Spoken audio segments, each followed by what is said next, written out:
ako kandidát na prezidenta, čo považujete za také piliere identity národa, ktoré majú byť nemenné a chránené ústavou a zákonmi? No, myslím si, že treba ústavou chrániť slovenskú štátnosť, slovenskú suverenitu. Základom spoločnosti je a štátu takisto rodina, kresťanská rodina, bez ktorej by nefungoval žiaden organizmus, ani štátny. No a podľa môjho názoru v rámci štátneho útvaru je potrebné, aby platilo právo, právny poriadok a všetci ústavní činitelia a všetci reprezentanti štátnych orgánov musia dodržiavať právo. Dovolte mi takú doplňujúcu otázočku. Myslíte si, že je to v súčasnosti na dobrej úrovni? Toto, o čom hovoríte, o týchto hodnotách? Rozhodne, že nie je. Veď my sme v štádiu, kedy je ohrozená štátnosť. My tu máme obidvoch kandidátov predstavujúcich liberálne prúdy, ktorí chcú Slovenskú republiku ukotviť do tvrdého jadra. Tvrdé jadro znamená zánik štátnosti. Ani Európska únia, teda unijné právo, vrátane Lisabonskej zmluvy nepredpokladajú prenos suverenity členského štátu na iný členský štát. Hej, a to chcú aj Čaputová, aj pán Šefčovič. Vy si viete predstaviť, že by Nemecko alebo Francúzsko prenieslo suverenitu na Slovenskú republiku? Čiže evidentne ide od týchto ľudí o likvidovanie štátnosti. Tu by mal zbystriť pozornosť evidentne generálny prokurátor, lebo to je na hrane s vlastizradou. No a pokiaľ ide o rodinu, veď rodina už je tu permanentne rozkladaná dlhodobým procesom. Veď si zoberte len faktor prenikania LGBTI agendy, dostaneme sa k tomu určite. A hlavne v 2011 roku ministerka spravodlivosti podpísala Istanbulský dohovor. Aj k tomu sa ešte dostaneme, dovolte mi... Toto sú konkrétne fakta, ktoré už sú zakomponované do právneho poriadku. No a keď budeme konkrétne... Naše národné spoločenstvo sa dlhé staročia vyvíja na 3 základných pilieroch. To je národný, kresťanský a sociálny. Tieto piliere boli s našim národným spoločenstvom, sú a som pevne presvedčený o tom, že aj budú. O tieto piliere sa musíme pevne opierať aj naďalej. Poďme ešte do zahraničia. Akú úlohu má podľa vás Slovensko zohrávať na medzinárodnej politickej scéne v Európskej únii, napríklad v kultúrno-etických otázkach? Alebo ako by ste vo funkcii prezidenta konali, prípadne robili veci inak, ako sú doteraz? Slovenská republika je odkázaná aj povolaná, aby robila aktívnu zahraničnú politiku, aj tú hodnotovú politiku, pretože naše tradície, naše zvyky, náš odkaz, ktorý žijeme a ktorý nám zanechali naši predkovia, je najlepším dôkazom toho, že Slovenská republika musí zohrávať kľúčovú úlohu. Momentálne celá Európska únia, Európske spoločenstvo sa rozhoduje ako ďalej. Či bude Európska únia budovaná na hodnotách, ktoré overil čas, otvorene poviem, sú to tie normálne, zdravé hodnoty, alebo sa Európska únia bude vyvíjať zlým smerom, hodnotovým. A ja ako kandidát prezidenta Slovenskej republiky vždy podporím tie normálne, zdravé hodnoty, ktoré sú pilierom nášho národa, ale aj jednotlivých národov v Európe. Slovenská republika má priamo v ústave už dnes napísané hneď v preambule, že je založená na cieľometodských tradíciách. To znamená, že cieľometodické tradície ako také hovoria o tom, že Slovenská republika by mala byť kresťanskou republikou, mala byť republikou národnou a mala by byť republikou s identitou štátotvorného národa, národa slovenského. Takže z môjho pohľadu by v ústave a v zákonoch malo byť chránená identita, to znamená to, že slovenský národ je národ štátotvorný. Mala by tam byť identita rodinná, to znamená, to už dnes čiastočne tam máme, že rodina je muž a žena, ale jednoducho trošku takým prísnejším spôsobom, aby sme úplne jasne vylúčili akékoľvek spochybňovania týchto hodnôt. No a tretia vec, ktorá by sa mohla dostať nejakým spôsobom do ústavy, alebo asi najlepšie do ústavy, je ochrana suverenity republiky, pretože dnes žiaľ priamo v ústave máme v článku 7 odsek 2, že Slovenská republika je podriadená nariadeniam Európskej únie. Ako by ste ako prezident postupovali v zahraničnej politike, alebo čo by ste robili inak, ako je to robené v súčasnosti? No pozrite, tu je u nás prezidentská tradícia tak nastavená, že prvý prezident po vzniku štátnosti v roku 1993 pán Kováč preniesol de facto celú zahraničnú a obrannú politiku na exekutívu, ale zahraničná politika a obrana je v rukách prezidenta republiky. Prezident republiky zastupuje štát navonok v zmysle ústavy, tak toto okamžite samozrejme zoberiem naspäť do právomoci prezidenta republiky. To je zahraničnú politiku formuje hlava štátu a všetky medzinárodné zmluvy ratifikuje prezident republiky. Dovolte mi ešte k tejto téme takú doplňujúcu otázočku.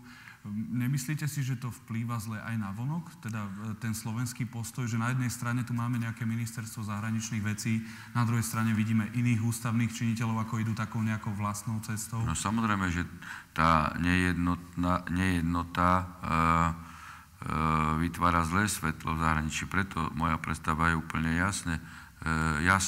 Slovenskú zahraničnú politiku bude reprezentovať prezident republiky a bude otázky konzultovať v tomto smere s predsedom parlamentu a s predsedom vlády.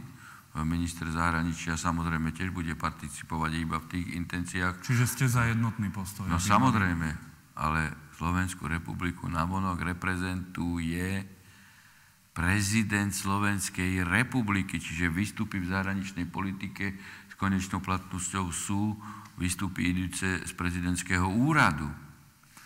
Dobre. Aj čo do medzinárodnoprávnych záväzkov. Myslíte si, že v súčasnosti prispieva takej tej situácii alebo pohľadu zvonku aj to, že tá zahraničná politika je jednak idealizovaná ministerstvom zahraničných vecí a k tomu aj niektorými ústavnými činiteľmi, ktorí, dá sa povedať, majú takú vlastnú cestu? Nebolo by potrebnejšie túto zahraničnú politiku zjednotiť aspoň na tej najvyššej úrovni ústavných činiteľov? Určite áno, len vidíte, ono je problém v tom, že súčasní najvyšší ústavní činitelia robia z Európskej únie, alebo napríklad aj z NATO, posvätné kravy. A ja si nemyslím, že Európska únia je inštitúcia, ktorá je nekritizovateľná, alebo že by sme ju nemali kritizovať. Takisto si nemyslím, že NATO tu je na večné časy a nikdy inak, tak ako niekedy Sovietsky zväz. Sme súčasťou Európskej únie aj NATO a ak chceme byť aktívnymi hráčmi, musíme jasne povedať aj naše kritické postoje. Čiže nie je to o tom, že Slovensko má robiť to, čo mu povedia páni v Bruseli, ale Slovensko má v Európskej únii aktívne tie témy otvárať, nastolovať a požadovať, aby sa riešili takýmto alebo takýmto spôsobom. Áno, ja som skôr tú otázku smeroval tým smerom, že či by nebolo ideálnejšie, ak by ústavní činitelia postupovali aspoň v nejakých tých rovnakých mantineloch, lebo ako hovorím, tak niektorí razia takú vlastnú cestičku, ale dobre, každopádne... By som nadviazal. Áno, tu je práve ten problém, že ja ako človek, občiansky aktivista, ako budúci prezident Slovenskej republiky, nikdy nebudem súhlasiť s tým, aby naša zahraničná politika bola orientovaná iba jedným smerom. Že iba na západ, alebo iba na východ. Ja hovorím otvorene, že musíme robiť vyváženú zahraničnú politiku. Ak hovoríme o hodnotových blokoch, dvoch západ-východ, tak my sa nemôžeme uzatvárať iba na západ alebo iba na východ. Slovenská republika zatiaľ nie je európska ani svetová veľmoc a my sme odkázali na to, aby sme mali dobré vzťahy so západom aj s východom. Aj na západe sú dobré veci, aj na východe, ale chyby robia aj na západe, aj na východe. Myslíte si, že to tak teraz nie je? To chcem práve povedať, že to tak jednoducho nie je, pretože súčasní ústavní činitelia na čele s prezidentom Kiskom najmä hovoria nám, že iba Európska únia a NATO. Všetko ostatné je proti záujmom Slovenskej republiky, všetko ostatné... Ale tak je to ale aj oficiálna cesta nejakej tej exekutívy našej vlády napríklad? Áno, no ale to chcem povedať tým, že ja nikdy nebudem s týmto súhlasiť a vždy budem presadzovať aj v pozícii prezidenta Slovenskej republiky, aby sme robili vyváženú zahraničnú politiku. Pretože ak to dokážu Švédi, ak to dokáže Rakúsko, tak som pevne presvedčený, že dokáže aj Slovenská republika. Len treba nabrať odvahu k činom. Dostaneme sa aj do toho zahraničia. Akú úlohu má podľa vás Slovensko zohrávať práve na medzinárodnej politickej scéne alebo v Európskej únii v otázkach napríklad kultúrno-etických? Alebo čo by ste z pozície prezidenta možno robili inak oproti terajšej zahraničnej politike prezidenta? Slovenská republika si v každom prípade musí vybojovať naspäť tú stratenú suverenitu a z pohľadu týchto kultúrno-etických otázok musí byť takým, aspoň v mojom ponímaní samozrejme, lebo rozprávame sa o mojich názoroch, takým ostrovom tej normálnosti, nech to nazýva kresťanské hodnoty, tradičné hodnoty, jednoducho povedzme si, to je to, čo je normálne.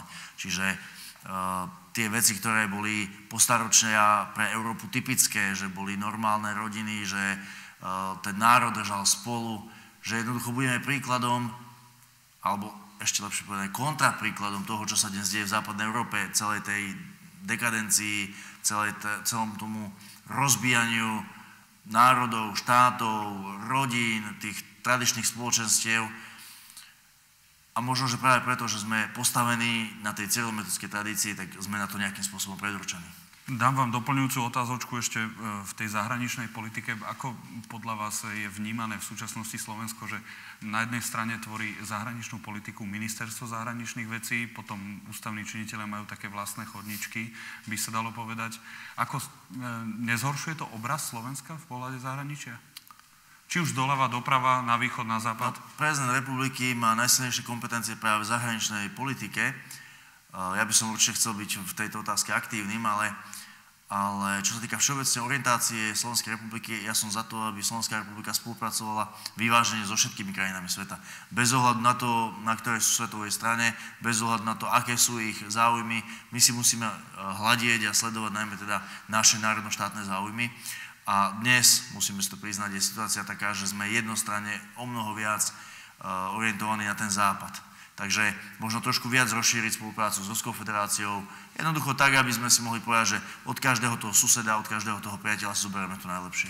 Myslíte si, že by mal byť nejaký súlad v takomto pohľade najvyšších ústavných činiteľov? Povedzme prezident, premiér, predseda Národnej rady? Viete, to je dosť taká otázka, ktorej odpoveď, alebo na ktorú odpoveď závisí od konkrétnej situácie, pretože ak by ľudia dali dôveru, teda mne, že by som sa stal prezidentom republiky, tak si viem predstaviť, že by sme s vládou, ktorá by presadzovala politiku kresťanskú, národnú a sociálnu aj v tej zahranično-politickej oblasti, našli zhodu a nebol by žiadny priestor na konflikty. Ale ak by vláda aj v zahraničnej politike presadzovala proste veci, ktoré nemajú nič spoločné so zdravým rozumom, ktoré by išli proti záujmu možno samotnej republiky alebo teda väčšiny obyvateľov, tak potom ako prezident by som musel ísť aj do konfliktu. Ako si predstavujete výkon funkcie prezidenta, alebo v čom spočíva vaša možno výhoda oproti iným kandidátom? Alebo čo môžete ľuďom viac ponúknuť oproti nim? Tak pozrite, ja celý život robím sudcu. 36 rokov mimo trojročného obdobia, kedy som bol minister spravodlivosti a podpredseda vlády. Ja rozhodujem v mene štátu. Ja vynášam rozsudky v mene štátu, čiže ja mám tú výhodu oproti ostatným kandidátom, že ja celý život rozhodujem. Sice vo vzťahu k menšiemu okruhu osôb, ale tá predispozícia mi dáva najlepšiu pripravenosť pokračovať v prezidentskom úrade v rozhodovaní v mene štátu. A už teraz, pokiaľ by táto pozícia sa realizovala vo voľbách, tak v mene všetkých občanov Slovenskej republiky. Ja som naučený brať bremeno zodpovednosti na svoje plecie, lebo podpisujem rozsudky 36 rokov a v mimoriadne ťažkých kauzách. Udeloval som aj tresty smrti, aj doživotia. Som konfrontovaný s najťažšími kauzami. Čiže toto je moja dennodenná práca rozhodovať. V čom by mali byť také nejaké výhody oproti iným kandidátom, ktoré môžete ľuďom ponúknuť? Veľmi rád a veľmi jasne o sebe hovorím, že nie som ani rusofil, nie som ani eurofil a som Slovák.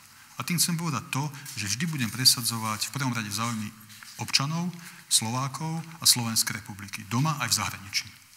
To znamená, že v prezidentskom paláci musí byť človek, ktorý do toho prezidentského paláca, do tej politiky vnesie odhodlanie a vôľu, aby Slováci konečne začali pracovať v prvom rade na sebe a pre seba a až potom brali ohľad na niekoho iného.